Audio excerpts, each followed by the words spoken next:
ఏమీ తెలియని వయసులో ఎవరి మాట వింటాం? Mummy daddy. Correct, mummy daddy. ఆ మమ్మీ డాడీ మన 10th క్లాస్లో ఏం చెప్తారు?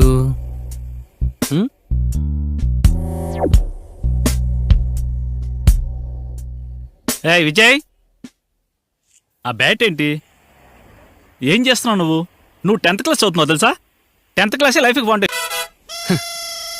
సెటిల్ అయిపోవచ్చు.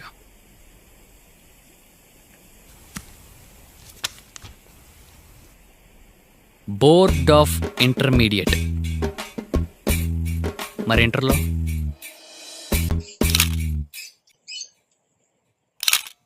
విజయ్ ఏం చేస్తున్నావు? ఆ కెమెరా ఏంటి? నువ్వు ఇంటర్ చదువుతున్నావు తెలుసా? ఇంటర్ బాగా చదివితేనే కదరా ఎంసెట్లో మంచి ర్యాంక్ వచ్చేది. మంచి ర్యాంక్ వస్తే ఇంకే ఉందిరా, లైఫ్ సెటిల్ అయిపోతుంది.